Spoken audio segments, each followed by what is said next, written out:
Dear student, मैं हूं Shashi sir और आप सबों का बहुत बहुत स्वागत है study with Shashi YouTube channel में।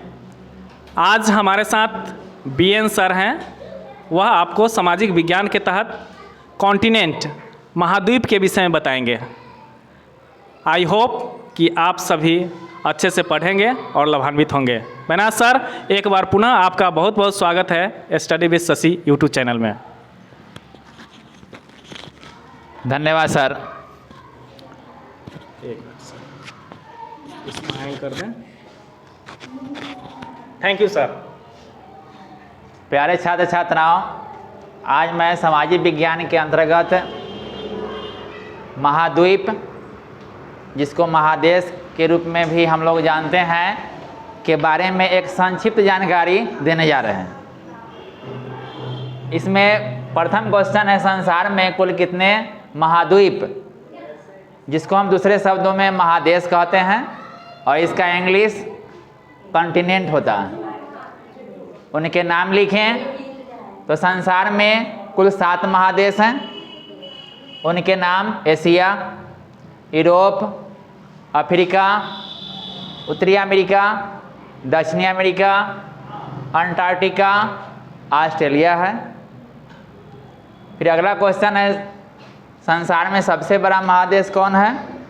तो संसार में सबसे बड़ा महादेश एशिया है। भारत किस महादेश में पड़ता है? तो भारत एशिया महादेश में पड़ता है। संसार में सबसे छोटा महादेश कौन है? तो ऑस्ट्रेलिया है। अगला क्वेश्चन है, ऑस्ट्रेलिया की राजधानी कहाँ है? कैनबेरा है। ऑस्ट्रेलिया का राष्ट्रीय पशु कौन है? कंगारू है।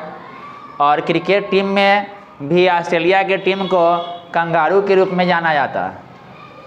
न्यूजीलैंड के टीम को कीवी के रूप में जाना जाता है। क्रिसमस डे ऑस्ट्रेलिया में किस ऋतु में मनाई जाती है? जैसा कि हम सभी जानते हैं, क्रिसमस डे 25 दिसंबर को मनाया जाता है। 25 दिसंबर को भारत में जाड़ा ऋतु होती है, लेकिन ठीक इसका उल्टा ऑस्ट्रेलिया में गर्मी ऋतु होती है। यानी कि क्रिसमस डे ऑस्ट्रेलिया में किस ऋतु में मनाई जाती है? गर्मी ऋतु में। अब भारत में किस ऋतु में? जाड़ा ऋतु में, क्योंकि भारत में दिसंबर के महीने में तो ठंडी पड़ती है। ऐसा जलवायु परिवर्तन के कारण, ऐसा जो है अक्षांश और देशांतर के कारण हुआ। अब ऑस्ट्रेलिया की मुद्रा, जिसको इंग्लिश में कहते हैं करेंसी, क्या है? तो ऑस्ट्रेलिया की मुद्रा डॉलर है। अब हम आपको कुछ मुद्रा और उसके प्रतीक के बारे में बताने जा रहे हैं।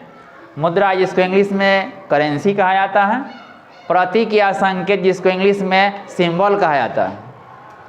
भारत का मुद्रा क्या है? रुपया, जिसका प्रतीक आप नोट में भी देखते होंगे, र लिख करके और ऊपर से लकीर खींचा हुआ होता है। ये भारत के मुद्रा रुपया का प्रतीक चिन्ह हुआ, जो नोट में मुद्रा में देखने को मिलता है। और इसका खोज किसने किया? तो डी उदय कुमार ने किया। ये रुपया के संकेत का खोज किसने किया? डी उदय कुमार ने। सेकेंड है पाउंड। ऑस्ट्रेलिया की मुद्रा क्या है? नहीं, ऑस्ट्रेलिया नहीं, इंग्लैंड की मुद्रा क्या है? पाउंड। और पाउंड को संकेत में क्या कहते हैं? ए लिख करके, लेमडा के लिख करके उसको काटा हुआ है। डॉलर, अमेरिका का मुद्रा क्या है? डॉलर। डॉलर का संकेत क्या है? एस लिख करके और इसको ऊपर से ऊर्ध्वाधर काटा गया है। एन, जापान की मुद्रा क्या है? एन। एन क्या है? वाई लिख करके इसको बीच से काट देना है, तो ये जापान की मुद्रा हो गया एन। ठीक है, आगे। तो अब मैं इस बात को और बताना चाहूँगा, यदि ये 7 महादेश को अगर हम इंग्लिश लिखें, तो इंग्लिश में जिस लेटर से शुरू होगा उसी लेटर से एंड भी होगा। जिस लेटर शुरू होगा उसी लेटर से एंड भी होगा। यानी महादेश को इंग्लिश में लिखने की खासियत है।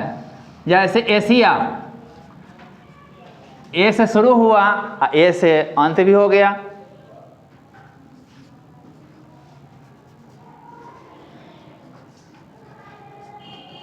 यूरोप ई से शुरू हुआ और ई से अंत हो गया। अफ्रीका ए से शुरू हुआ, ए से अंत हो गया। कमाल का महादेश का नाम है, जिस लेटर से शुरू होता है उसी से एंड हो जाता है। देख रहे हैं, एशिया ए से शुरू, ए से अंत, यूरोप ई से शुरू, ई से अंत, अफ्रीका भी ए से शुरू, ए से अंत।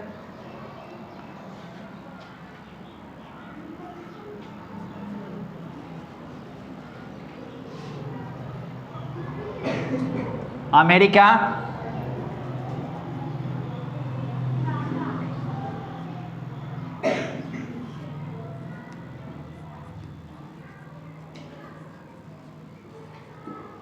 नॉर्थ अमेरिका, तो अमेरिका ए से शुरू है, ए से अंत है।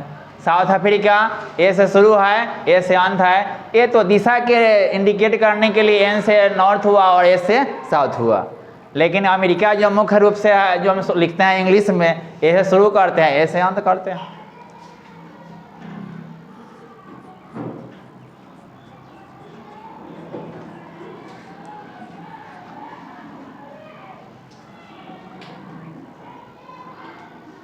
अंटार्कटिका ए से शुरू करते हैं, ए से अंत करते हैं।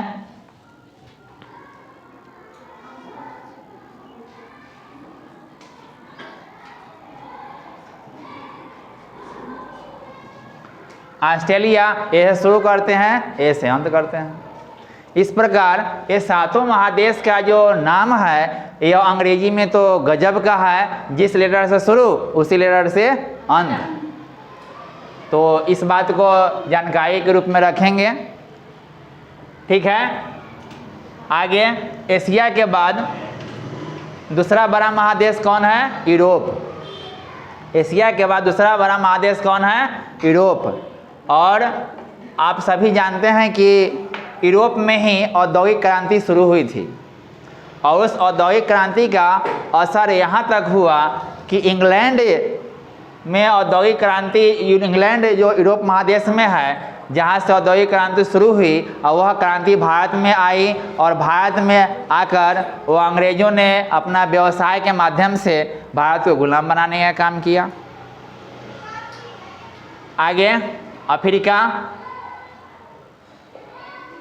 उत्तरी अमेरिका। अमेरिका जो है यह महादेश दो भाग में विभक्त है। उत्तरी छोरा उत्तरी अमेरिका हो गया, दक्षिणी छोर दक्षिणी अमेरिका हो गया। और अमेरिका एक खुद देश भी है जिसको हम लोग USA के रूप में जानते हैं, यूनाइटेड स्टेट्स ऑफ अमेरिका, जिसकी राजधानी है वाशिंगटन, जिसके प्रेजेंट प्रेसिडेंट है जो बाइडेन। और अमेरिका एक विकसित देश की श्रेणी में है, ये डेवलप्ड कंट्री है। विश्व बैंक अमेरिका में ही है। संयुक्त राष्ट्र संघ UNO, united nations of organisation का हेड क्वार्टर यानी मुख्यालय अमेरिका में ही है। कहाँ? न्यूयॉर्क में, ठीक है। तो UNO का मुख्यालय अमेरिका के न्यूयॉर्क में। WHO, वर्ल्ड हेल्थ ऑर्गेनाइजेशन, जिसको हिंदी में बोलते हैं विश्व स्वास्थ्य संगठन, इसका भी मुख्यालय कहाँ? हेड क्वार्टर वो अमेरिका में ही है। यानी हम यूँ कहें कि अमेरिका एक बहुत ही समृद्धशाली और पावरफुल कंट्री है। रुपए पैसे के मामला में काफ़ी डेवलप्ड कंट्री है। सॉफ्टवेयर के बारे में, कंप्यूटर में सॉफ्टवेयर और हार्डवेयर होता है, तो सॉफ्टवेयर के मालिक के बारे में आप सुने होंगे बिल गेट्स। जो बिल गेट्स कहाँ के रहने वाले हैं? अमेरिका के ही रहने वाले हैं। यानी अमेरिका जो है वह काफ़ी आगे की कंट्री में, कंट्री के अगली श्रेणी में गिना जाता है। और वर्तमान में भारत और अमेरिका में एक अच्छा संबंध है जिसमें दोनों देशों का विकास का कार्य जुड़ा हुआ है। अमेरिका भी भारत से लाभान्वित हो रहा है और भारत भी अमेरिका से लाभान्वित हो रहा है। दोनों एक दूसरे के जो है एक अच्छा संबंध है वर्तमान स्थिति में है। आपको पिछले साल पता ही होगा कि अमेरिका के राष्ट्रपति डोनाल्ड ट्रंप भारत में आए थे, जिनका भारत में भव्य स्वागत हुआ था। और वह विश्व में सबसे बड़ा क्रिकेट का स्टेडियम जो अहमदाबाद में मोटेरा स्टेडियम बना है उसी के प्रांगण में उनका कार्यक्रम भी हुआ था। ठीक है, तो इन्हीं सब बातों के साथ मैं आज एसएसटी के मुख्य बातों को समाप्त करने जा रहा हूँ। Thank you.